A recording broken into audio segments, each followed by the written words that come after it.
here was the African-American village that was destroyed in order to build Central Park. The name of this community was Seneca Village, and right here would have been the All Angels Church. However, by 1855, 225 residents were evicted from the land that they owned. But how did this village come to be? Well, we have to go back to 1825, when the Whitehead family subdivided this land into 200 lots. The very first person to purchase a few lots was Andrew Williams, who was a 25-year-old shoe shiner, and purchased 3 lots. Then African Americans from downtown came flooding here to own their own land. This was a great opportunity because by that time, in order to become a voting citizen, you had to own property. By 1855, this was a thriving village with 2 churches, schools, and it was even integrated with Germans and Irish coming in. However, there was a massive smear campaign saying that this was a shanty town that was filled with shacks and people were squatting here in land that they did not own. This was in order to build this huge park, which now we enjoy as Central Park, because the wealthy denizens of this city wanted a bigger, better park in a rapidly growing city. So they established eminent domain, giving proper market value to the landowners. However, they were barely paid anything. By 1857, as the park was starting to be constructed, everyone was displaced. No one really knows where they went, but by the 1990s, after 150 years of this history being forgotten, excavations were done and they found many artifacts. It's so sad that this community was displaced, especially as it was thriving and were becoming voting citizens. However, this happened many other times in New York City history and countless stories throughout our country. What do you think should be done in order to remember Seneca Village today? Stay here. As time passed, many of these communities disappeared from the map, completely erased from history. You may ask, how is that even possible? Why were these towns deliberately hidden and erased? And what can we learn from this dark and troubling part of American history? In this video, we will reveal some of the major black towns now hidden underwater or transformed into something else, and their black inhabitants displaced.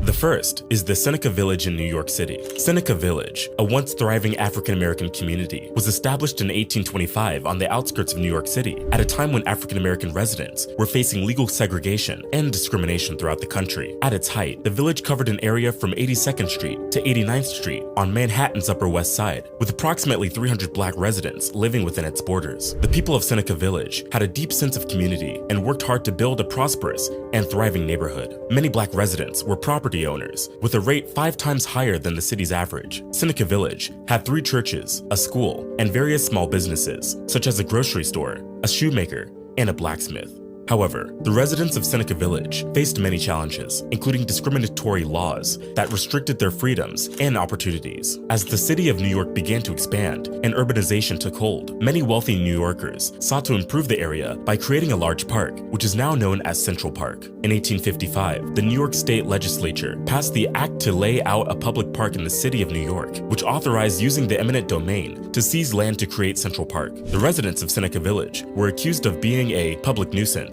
and were forced to leave their homes to make way for the park's construction. The community was disbanded by 1857, and the residents were forced to relocate somewhere else, mainly to Manhattan's Lower East Side. The erasure of Seneca Village is one of many examples of systemic racism and forced displacement of black communities throughout American history. The people of Seneca Village had built a thriving and prosperous community against all odds, only to be pushed aside by the government and the wealthy elite. The loss of Seneca Village was a traumatic event for the African-American residents who were forced to leave their homes and businesses behind. Today, the only remnant of Seneca Village is a commemorative plaque dedicated in 2001 to the Lost Village. The story of Seneca Village serves as a reminder of the many vibrant black communities lost due to discrimination and systemic racism in the United States. But while this seems traumatic, many African Americans in Alabama faced a more— You think this kind of thing only happened in the South? Let me introduce you to a place called Central Park.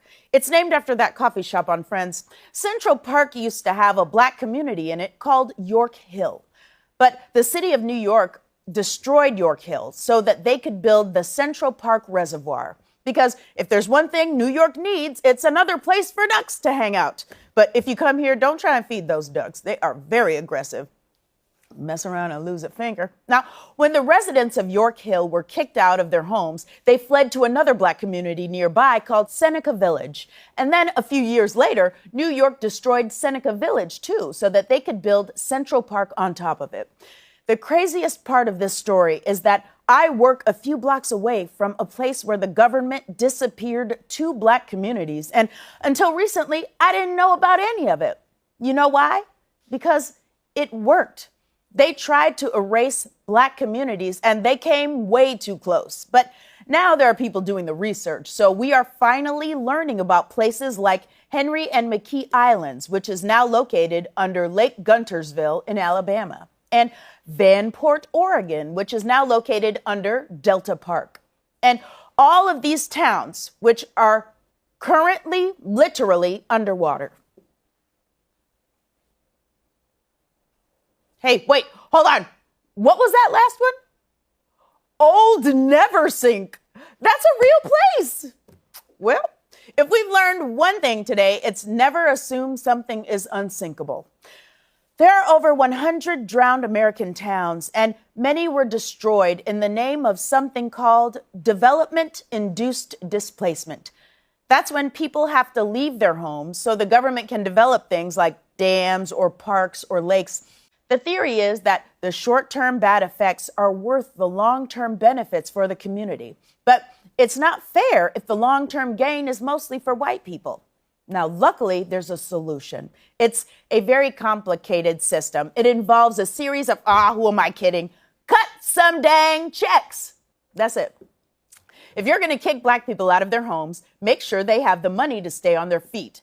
Cut a dang check. And yes, you can pay their descendants too, because generational wealth is one of the many things that is destroyed when you put Black communities underwater. So cut a dang check. These drowned towns are part of the Black American history they don't want to teach you. It's ugly and it's gross, and we don't even know all of it. And the more we find out, the harder it is to love this place that would do those things to so many people. And if you're feeling this way, which I often do, you can try loving what this country could become instead.